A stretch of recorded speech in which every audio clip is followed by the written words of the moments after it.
Nederlands. Extra Journaal. Vers van de pers.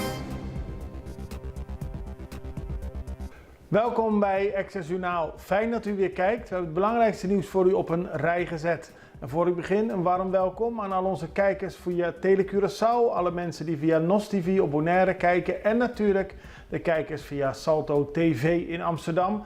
Maar vooral de mensen die elke dag weer sociale media aanschakelen en ons via de kanalen van Extra bekijken. Iedereen van harte welkom. We beginnen met het nieuws, want er is onrust onder werknemers van PSB en CHB. Waar gaat het over? Het gaat om mensen die werkzaam zijn bij de PSB-bank en bij de Centrale Hypotheekbank. Zoals bekend zijn er plannen om die twee samen te voegen tot een zogenaamde APC-bank. De Algemene Pensioenfonds Curaçao heeft deze overgenomen en wil er één geheel van maken. Dat is al langer bekend, maar de werknemers zijn meer en meer ongerust, onzeker. Wat gaat er gebeuren? Er zijn wisselingen in een directeurschap. Men wordt te weinig op de hoogte gehouden. Tenminste, dat is het beeld wat Extra vandaag ontvangt.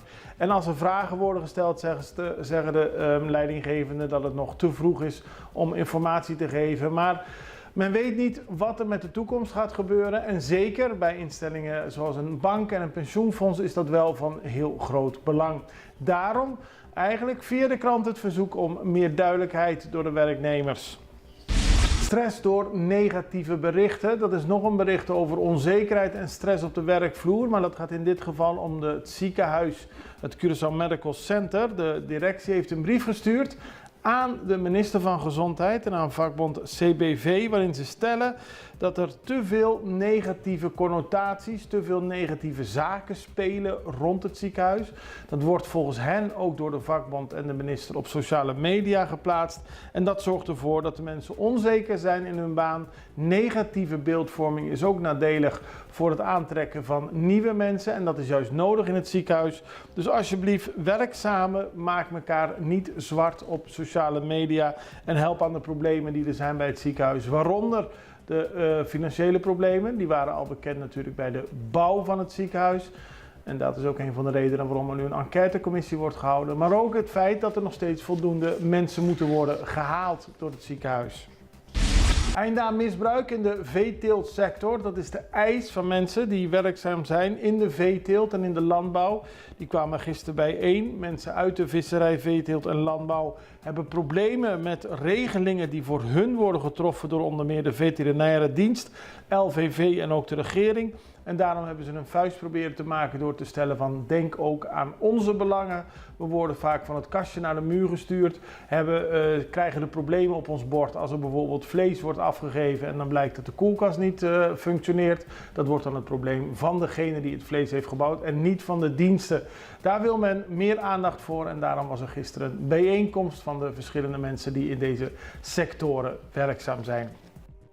Celicor terug, komt vast te zitten. Altijd vervelend en vooral nu er op Curaçao op verschillende manieren wordt gewerkt. Onder meer riolering, maar ook elektriciteitsbuizen worden geplaatst.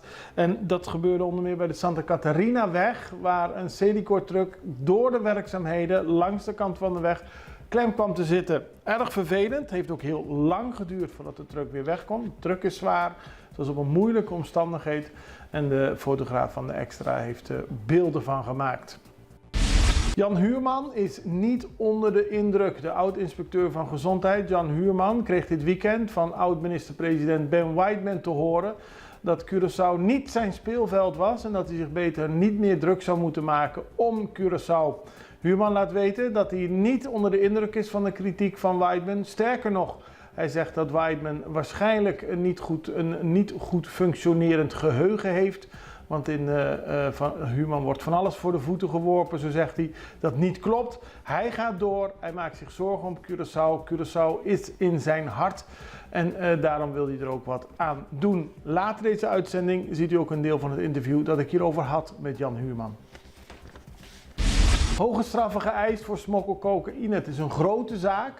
Er stonden 9 mensen terecht en er zijn straffen geëist tussen de 5 en de 15 jaar voor de mensen die verantwoordelijk waren voor het smokkelen van drugs via containers in de haven. Dat gaat om een bedrag van 200 miljoen gulden dat uiteindelijk verdiend zou kunnen zijn met de drugs. Het gaat om een hoeveelheid van bijna 2000 kilo cocaïne. En er worden in deze rechtszaak, want er zijn verschillende dagen, is hier aandacht aan besteed. Aan de rechtszaken Crow, Parrot en Sparrow. Daar wordt een heel beeld geschapen van een goed functionerende bende die in samenwerking met de overheid, met verschillende diensten in de haven, samen de smokkel tot stand hebben weten te brengen. De rechter heeft het over de bevindingen wijzen op een crimineel samenwerkingsverband dat op geraffineerde wijze gebruik maakt van corrupt havenpersoneel, waardoor de veiligheid en de orde binnen de haven ernstig ondermijnd werden. Dat zei het Openbaar Ministerie. De rechter moet nu nog uitspraak doen en aangeven of de geëiste straffen ook daadwerkelijk opgelegd worden. Aanpak van vies water. Geen fris verhaal, maar bij de Krakkersbaiweg wordt hard gewerkt aan het opknappen van het wegdek, onder meer tussen de Dr. Maalweg en de Architectenweg. Maar wie daar vaker komt, weet dat er in de Rooi vies, stinkend en onhygiënisch water stroomt. Daar moet ook wat aan gedaan worden, is de oproep vandaag op de voorpagina van de Extra. Het wegdek kan dadelijk wel heel fraai zijn, maar die stank is soms niet te harde en vraagt om een grondige oplossing. Daarom heeft de Extra dat op de voorpagina gezet en heel veel buurtbewoners hebben er ook om gevraagd. Even tijd voor een break, dan zijn we zo terug met meer nieuws.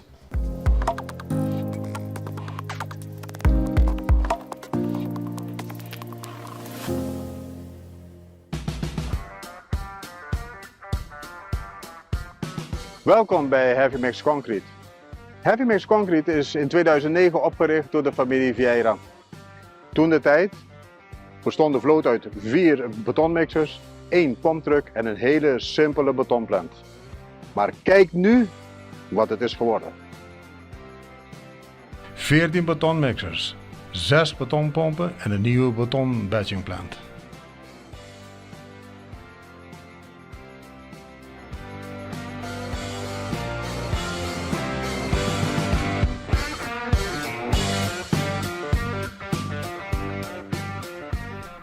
Bij onze nieuwe batchingplant vindt de menging plaats in de mixer van de betoncentrale en niet in de truckmixer.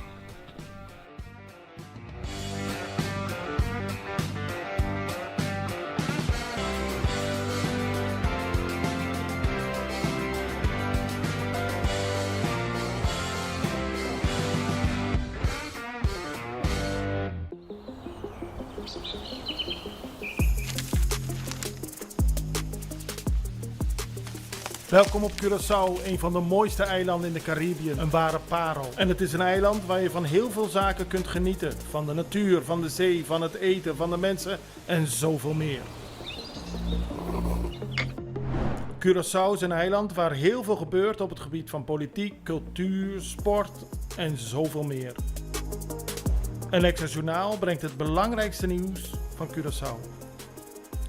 Maar we hebben ook aandacht voor al het nieuws op Bonaire en Aruba en op de bovenwinden, Saba, Sint Maarten en Sint Eustatius. En we belichten al het nieuws van alle kanten. Het nieuws is duidelijk, actueel en vers van de pers. Extra Journaal, elke werkdag op Salto. Op Curaçao zijn we de hele dag bezig met het maken van Extra Journaal. Volg ons op je favoriete Amsterdamse zender, Tauro.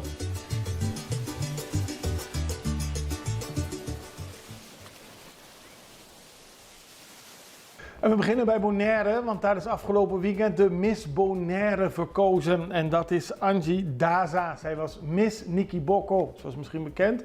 Strijden de verschillende missen van de verschillende buurten, wijken op Bonaire om de titel Miss Bonaire. Het ging in totaal om 5 deelnemers, tenminste 5 verschillende wijken die daarin deelnemen.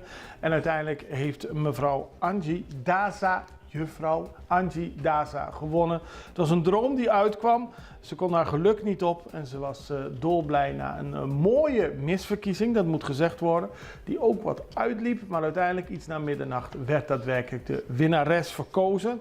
En die mag nu dadelijk Bonaire vertegenwoordigen op de Miss Grand International 2024 verkiezing in Myanmar. Heel veel succes daarvoor. Dan gaan we naar de eilanden Aruba, Bonaire en Curaçao, want die krijgen bezoek van de staatssecretaris van Justitie en Veiligheid van Nederland, Erik van den Burg. Werd vanochtend bekendgemaakt dat hij tussen 13 en 16 maart een bezoek brengt aan deze eilanden. Eerst Aruba, dan Curaçao, dan Bonaire. En het zal vooral gaan over mensenhandel, mensensmokkel, de aanpak daarvan, migratiebeleid en grensbeheer. Zoals bekend was Erik van den Burg in november vorig jaar ook al op de eilanden voor een dergelijk bezoek. Maar werd hij toen getroffen door zware voedselvergiftiging. Moest enige tijd in het ziekenhuis in Aruba zijn, toen naar Nederland. En nu is hij weer terug om te praten over een belangrijk onderwerp waarvan Nederland vooral belangrijk vindt dat er duidelijkheid bestaat over de aanpak op de eilanden en in overleg met Nederland. En dan gaan we naar Jan Huurman, de oud-inspecteur van Gezondheid. Die werd dit weekend aangevallen, verbaal, via sociale media, door oud-minister-president Ben Whiteman. Die zei dat Jan Huurman zich koloniaal gedraagt door steeds maar weer zich te bemoeien met Curaçao. Terwijl Curaçao volgens Whiteman niet zijn speelveld is. Dat wilde hij duidelijk maken in een videoboodschap. En wij spraken vanochtend met Jan Huurman en vroegen hem of hij zich aangevallen voelt door de oud-minister. Wat hij doet is A, wat gebruikelijk is, ook in mijn richting. Want ik ben niet anders gewend in de periode dat ik op het eiland was. Hij doet 1, de waarheid verdraaien. Aantoonbaar de waarheid verdraaien. Ik kan met feiten onderbouwen dat hij ofwel een haperend geheugen heeft of bewust liegt. 1 van de 2. Nou, hij mag zelf kiezen wat het is. En dat is typisch Curaçao's. En het tweede typisch Curaçao's is dreigen. Dreigen. Nou, ik heb het ook al geschreven en ik herhaal het hier luid en duidelijk. Beste Ben, ik ga door. Ik laat me door jou niet stoppen. En als jij vindt dat je dan de waarheid moet vertellen, ga je gang. Be my guest. Maar ik ben buitengewoon benieuwd wat dan de waarheid is volgens jou. Ik heb niets te verbergen. Ik ben zeer transparant. Dus leg het maar op tafel. En dan kijken we wat iedereen ervan vindt. En vooral de kritiek van Curaçao is niet je speelveld. Dat was iets waar Huurman op reageert. Want volgens hem hebben we, de mensen in het Koninkrijk, het recht om gewoon kritisch naar elkaar te kijken. Hij kijkt kritisch naar Nederland, maar ook naar Curaçao. Sommige politici op het eiland ontnemen mij het recht om mij te bemoeien met een deel van het Koninkrijk. We delen het paspoort. We delen de koning. We delen buitenlandse zaken. We delen defensie. We zijn onderdeel van dezelfde natiestaat. Ik ontzeg geen enkele Curaçaonaar van geboorte het recht om kritisch te zijn op ons deel van het Koninkrijk. Maar geef mij het recht om kritisch te zijn op een stukje van het Koninkrijk waar ik bij betrokken ben, waar ik van hou en waar ik me voor heb ingezet en waar ik me ook nog steeds voor wil inzetten. Dus stop met mij te ontzeggen en zeggen dat het niet mijn speelveld is. Het is ook mijn speelveld. Dan gaan we naar internationaal nieuws en we beginnen in Peru, want daar hebben bezorgers een vredevolle manifestatie uitgevoerd. En dat betekent heel veel scooters, brommers en anderen op de straten van Lima. Ze zijn het niet eens met de lage kosten, met de lage salaris die ze krijgen. Omgerekend iets meer dan $2 per uur voor het bezorgen. En dat leidt tot te weinig inkomen voor de bezorgers die eerst op een vreedzame manier hebben geprotesteerd. En als er niet daadwerkelijk iets verandert, dan zullen ze hardere acties uit gaan voeren. Maar het gaat in ieder geval om de 2 grootste bezorgbedrijven in Peru, Pedidos en Rappi. En dan naar Haiti, want dat was natuurlijk al lange tijd een zorgwekkende ontwikkeling. Bendegeweld in de straten van Port-au-Prince, hand over hand, anarchistische ontwikkelingen waarbij de politie, de autoriteiten nauwelijks meer iets te zeggen hebben, maar de bendes een groot deel van de stad hebben overgenomen. Er zijn 2 belangrijke ontwikkelingen. De president, die was al eerder gevlucht, Ariel Henry, die heeft nu gezegd: ik stap op om op die manier een internationale ingreep mogelijk te maken. Hij deed dat in een boodschap die hij gepost heeft op sociale media. En er is een bijeenkomst in Jamaica, waarbij onder leiding van CARICOM door landen in de regio en Amerika wordt gekeken naar een oplossing voor Haiti. En daar werd bekendgemaakt dat de minister van Buitenlandse Zaken, Antony Blinken, $133 miljoen heeft gereserveerd voor een eerste hulp aan Haiti. Er staat nog meer geld daadwerkelijk voor Amerika klaar. Dus Amerika heeft het geld klaargezet.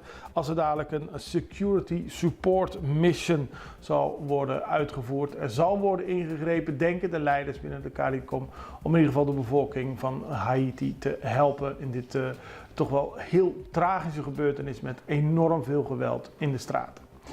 Wij zijn aan het einde gekomen van Extra Journaal. Bekijkt u ons via Facebook, volg ons dan.